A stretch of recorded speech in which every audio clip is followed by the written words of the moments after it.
listener production. Hey, Tara Cassidy with you and welcome to The Briefing. A war of words has erupted between Australia's biggest independent oil and gas company and its climate-focused youth. The fact that this Woodside executive is blaming young people for the climate crisis whilst the very company that she heads up is emitting millions and millions of tonnes of carbon emissions every year is something that I think the average person can see through. That chat with one of the young Aussies calling for the Environment Minister to walk back his controversial Woodside deal is coming up in the second half of this episode. First though, let's get into the headlines with Chris Spiru. It's Wednesday, the 4th of June. Hey Tara, and to you listening. A trial date's been set for the accused killer of Victorian mum Samantha Murphy. 23-year-old Patrick Oren Stevenson's charged with her murder, and he was arrested in March 2024, a month after Samantha went missing while on a jog in Ballarat and wasn't seen again. Her body's still not been found. The trial's been set for April 8 next year and is expected to last 6 weeks. Meanwhile, a court date's also been set for the main suspect in one of the country's oldest cold cases, the 1977 Easy Street murders. 19 witnesses will be called to give evidence at a committal hearing in October relating to the alleged stabbing murder of 28-year-old Suzanne Armstrong and 27-year-old Susan Bartlett in their inner-city Melbourne home nearly 50 years ago. 65-year-old Perry Corumblus was extradited from Italy in December and is now facing charges for allegedly raping one of the women and murdering both. We've also done a deep dive into the Easy Street murders, which we'll chuck the link in the show notes. Australia's housing crisis is in the firing line, with a major global economic body urging the government to urgently reform planning laws and cut red tape. The Organisation for Economic Cooperation and Development, or the OECD, says restrictive zoning is undermining our living standards and holding our economy back, calling for faster progress on both housing supply as well as our shift to net zero. It comes as it yesterday downgraded our growth forecasts, tipping our economy will grow by just 2.2% next year, down from 2.5%. Now, looking globally, the Paris-based think tank also downgraded its expectations, predicting the world economy, after growing last year, will continue on that track but at a much slower rate, blaming rising trade tensions, particularly Donald Trump's sweeping tariffs. Now, while Australia's exposure to those tariffs is limited, with exports to the US making up just 5%, the OECD warns decreased confidence in the global economy could affect import demand from our largest export market, which is China, something that could hit us hard. Experts and the public are calling for immediate government intervention into the country's e-scooter laws after a man was killed in an alleged drunken crash and new data has shown the severity and frequency of injuries. Tan Pan was hit by an e-scooter while out for dinner in Perth on Saturday night, but later died in hospital. A 24-year-old UK tourist has since been charged with causing death while driving dangerously under the influence of alcohol and now faces a max penalty of 20 years in prison. And the death comes as a new study looking into the state of e-scooter-related emergency department presentations has found an injured child's being brought in every 3 days to one regional Queensland hospital alone. In 1 year, 176 kids presented to the Sunshine Coast University Hospital's ED, some with minor injuries, but more than a tenth were life-threatening. The average age was kids around 14 years old, mainly boys, with falls making up the highest number of reasons for crashes. More than 40% weren't wearing helmets and nearly the same amount were speeding. Experts warn it's just the tip of the iceberg and are now urging the government to increase minimum age limits to 16 years old until better safety measures are introduced. Now, there are some critics that are arguing that this is just another extension to the nanny states, needing more rules, but I will say we get daily data of overnight ambulance incidents, and in Queensland, you would struggle to have a single day where there's not at least one e-scooter or e-bike related crash listed, and many days it's common to have 5, 6 or even 7 across the state, and that's just between about 5, 6 p.m. and 6 a.m. the next morning. So can you imagine how many there are daily nationwide? A win for hundreds of thousands of Aussies this morning with the TGA approving a new use for the popular diabetes and weight loss drug Mounjaro. It can now be prescribed to treat moderate to severe obstructive sleep apnea in adults living with obesity, a group that makes up about 70% of the 780,000 Australians living with the condition. It's the first medicine approved in Australia specifically for this sleep disorder, which until now has mostly been treated with CPAP machines or surgery. Yeah, and unlike those approaches though, Mounjaro tackles the underlying cause in many of the patients by trying to promote weight loss, so reducing fat around the neck and abdomen and relieving pressure on the airway to try and prevent it from collapsing during sleep. Now, experts say it's a major step forward as untreated sleep apnea can raise the risk of heart disease, stroke, diabetes and depression and leads to around 60,000 hospitalisations a year. And they also hope it breaks the vicious cycle between obesity and sleep apnea, where each condition worsens the other. Yeah, and just for context, obstructive sleep apnea is a common and serious sleep disorder where a person's airway repeatedly becomes blocked during sleep, causing them to stop breathing for short periods. So if you've ever shared a hotel room or a house or a bedroom with someone with sleep apnea, you know these sounds, you know that the way that they snore and the way that they breathe in the middle of the night is sometimes a little bit scary too, because you're kind of like, whoa, okay, now we have dead silence.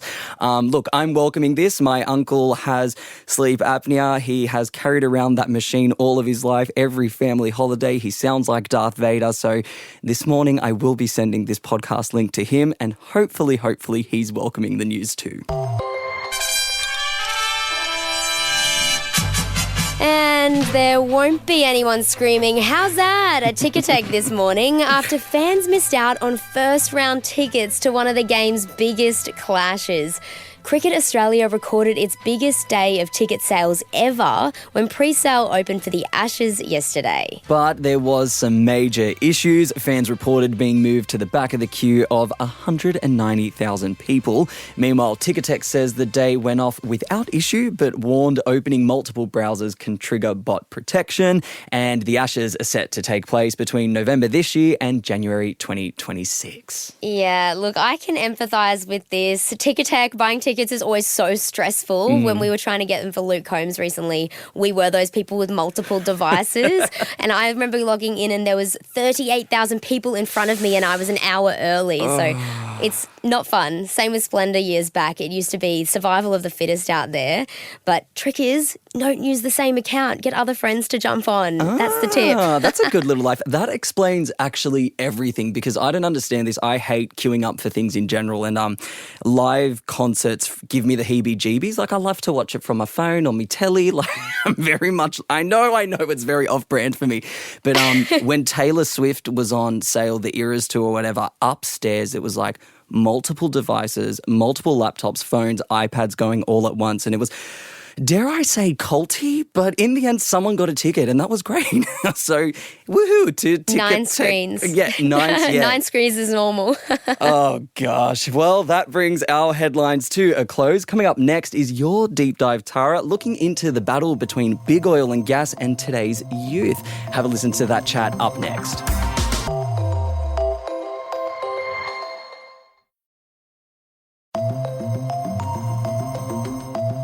He's been in the job less than a month, but Australia's new Environment Minister has already managed to ruffle some major feathers.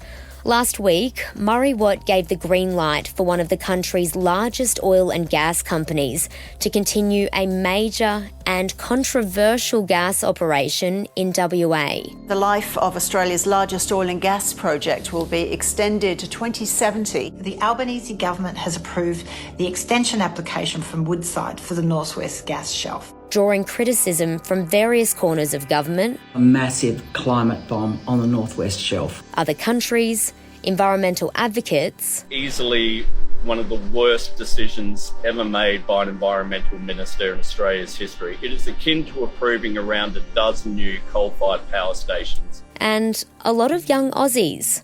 Criticism which saw Woodside's own CEO bite back last week, essentially labelling today's youth hypocrites. Are you kidding me? Adding fuel to the already very heated debate. At the gas industry's annual conference, the CEO of Woodside has said that young people are ideologically against fossil fuels, but then will order cheap online consumer goods from places like Temu. Now, Woodside has 1 week left to decide whether it'll agree to the government's conditions, including around emissions and net zero targets. But people like 26-year-old Jordan Rowand from the Australian Youth Climate Coalition are calling on the Environment Minister to not sign the dotted line. Jordan, thank you so much for joining me on the briefing. This decision to approve the project until 2070, can you tell me why it's drawing so much criticism? It's a massive project. Young people made up over half of voters at the most recent federal election and overwhelmingly voted in a government that they thought were going to take real action on climate change, progress land rights for traditional owners, and stand with Pacific Island communities. And what we've seen last week with Murray Watt, the new federal environment minister, approving the largest and most polluting gas project in the Southern Hemisphere, we are in a climate crisis. It's right here, it's right now. This was in the same week as, New South Wales experienced devastating floods for the second time in 4 years. We had one in a century flood event. So whilst we are seeing more and more fossil fuel projects approved by the Labor government is really disappointing. And this is a place where at Mounjaro, where there's 50,000 up to 2 million pieces of rock art, including the world's first depiction of a human face. So it's also a very significant place in terms of First Nations culture, and it's a very sacred site as well. Anthony Albanese has also thrown his support behind Murray Watt's decision, saying that it'll help the country veer away from coal to gas and to boost renewables. What's your thoughts on that? Well, there hasn't really been any clear indication that gas is displacing coal.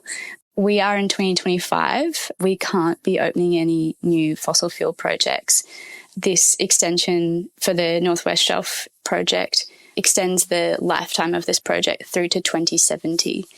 Just last week, the Tuvalu climate minister literally name-dropped the North West Shelf project, saying that if this project was to be approved, this would be locking in carbon emissions until 2070, threatening the very survival of Pacific Island communities. So gas companies are driving up prices by digging up gas and exporting it overseas, leaving us to deal with the climate impacts and unaffordable cost of living. So Albanese backing in Murray Watt's decision is really disappointing. I would note that this is a provisional approval. Murray Watt can turn back and reject this project. Something that I think is really important to note is that this project hasn't had any public comment since 2019, which was 6 years ago. Many things have changed and shifted in that time. And really hoping and pushing for Murray Watt, the new Environment Minister, to open up this project for public comment once again. And the Woodside CEO has come out since saying that young people who are ideological about fossil fuels are hypocrites because they'll happily shop from Temu and Shein. Is that a fair criticism, do you think, or deflection? Meg O'Neill's comments were really quite laughable. This is on the same day that it's announced that Woodside spilled 16,000 litres of petrochemicals just northeast of the Ningaloo coast. The fact that this Woodside executive is blaming young people for the climate crisis, whilst the very company that she heads up is emitting millions and millions of tonnes of carbon emissions every year, is something that I think the average person can see through. Young people are bearing the brunt of climate change, and yes, we need to all be doing our bit to protect the environment. But her comments pinning the climate crisis on young people shopping at discount outlets like Temu and Shein are just so ridiculous. And whilst I haven't personally shopped at these outlets and wouldn't endorse it, I can't judge or blame young people for shopping at cheap outlets when we are growing up in a cost of living crisis. The audacity of Meg O'Neill to sort of handball the blame for the climate crisis on young people is really hypocritical. Young people are literally just trying to get by and weren't even alive for the first, 50 years of scientists knowing about the climate crisis and the weight of the climate crisis. So it's quite diabolical. What's your take on that argument more broadly, that those that criticise the mining and energy sector shouldn't rely on them in any way, for example, steel, electricity? Yeah, we see this sort of time and time again from fossil fuel companies. When they feel threatened, they try to shift the blame to individuals and distract us from the fact that they have the power to end the climate crisis. For corporations to be casting the blame back onto individuals when we don't always have the money to make the best choice, and individuals and big corporations like Meg O'Neill who are raking in billions in profit at our expense. And we sort of have seen this throughout time as well. You know, it was BP, British Petroleum, a UK fossil fuel company in the early 2000s. They hired an advertising firm to create a really strong narrative that it was about individuals that was causing the climate crisis. And so that was what made the term carbon footprint popular. This is one of the world's, most polluting and most wealthy companies in the world. And so it's quite a convenient concept that, shifts the blame onto individuals and make us extremely exhausted, with decision fatigue. I'm trying to do our best in a world where it feels really hard to make the best choice and the most ethical choice, and allows for big corporations, including fossil fuel companies, to continue extracting fossil fuels from the ground unbothered. Some might say it might be hypocritical for, calling to an end to fossil fuels when we're still reliant on fossil fuels for things like plastics and steel. Plastic is literally in everything. But to that, I would say we need to be moving as quickly as possible away from fossil fuel reliance to clean and green renewable energy. There's really exciting things happening in green steel, and we need to be closing the loop and creating a bit of a circular economy when it comes to things like plastics. Now, Woodside and others that back these sectors argue that they pay billions in things like levies, royalties and taxes, and often that goes toward underpinning our federal and state budgets. What do you say to the people who feel the economic benefit outweighs the environmental impact? I think people get distracted by the jobs and economy argument, but what people might be surprised to know is how many people Woodside employs globally. It's around 4,600, and tourism in WA alone employs over 120,000. So we know the impact of fossil fuels on the environment and on the climate. We're on track to lose the majority of the world's coral reefs. Communities in the Ningaloo, for example, in regional towns like Exmouth, tourism makes up 90% of the region's, economic activity annually. This is a World Heritage Area. For the people who really care about economy, we need to be funding industries. It doesn't need to be fossil fuels. We can create an abundance of jobs for our communities in industries like caring and education, and through the construction of public housing and clean energy projects. Publicly owned renewable energy is the cheapest and cleanest way to meet our energy needs, our energy demands, whilst creating thousands of meaningful jobs for our communities at the same time. Speaking of which, this decision would see this project continue 20 years after the world's meant to reach net zero. How does Australia then try to address its part in that goal now? Yeah, this is a really important part of this North West Shelf Extension discussion, is that this project would take us out to 2070. Whilst every other state's emissions have been going down since 2005, WA's have risen, pulling our national emissions up with it. So we have a really, really important fight here in Western Australia. If every other state got to net zero, WA's emissions are so high that we wouldn't be able to stay within our national emissions targets, undermining our international climate commitment to the Paris Agreement. So the North West Shelf project being approved isn't just a local issue, it's a project of national and global importance. This project will emit 10 years' worth of Australia's total emissions, and the vast majority of gas from this project will be exported. There are estimates that up to $215 billion of gas will just be given away royalty-free. Also, the Australian Institute has found that the North West Shelf project has actually caused WA gas and electricity prices to triple since it was given access to the domestic gas in 2020. So it's costing us in every way. It's costing cultural heritage, it's costing our climate, it's costing us international standing. I don't know how Anthony Albanese and Chris Bowen, the Minister for Climate, are going to look our Pacific Islander neighbours in the eye at the next conference, especially considering we might be co-hosting COP31 with them next year here on this continent. Some interesting insight there. Jordan, thank you so much for joining me on The Briefing today. Thanks so much, Tara. That was Jordan Rowand from the Australian Youth Climate Council speaking with me there. Now, neither Woodside or Murray Watt replied to my questions for this ep. Murray Watt's team said he won't be taking any further questions while the decision-making process is still underway, and pointed me to a release from last week. It says the decision to extend the project follows rigorous scientific and other advice, including on social and national heritage impact. Woodside's media team also pointed me to an online release which says it welcomes the expansion, which will provide certainty following rigorous assessments and appeals, and for the thousands of jobs that it supports.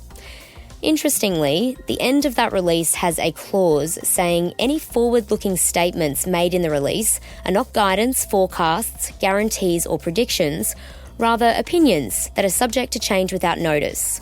Actual results or performance may vary materially from those expressed in or implied by any forward-looking statements. Thanks for listening to this episode of The Briefing. That's it for now. I'm Tara Cassidy. See you next time.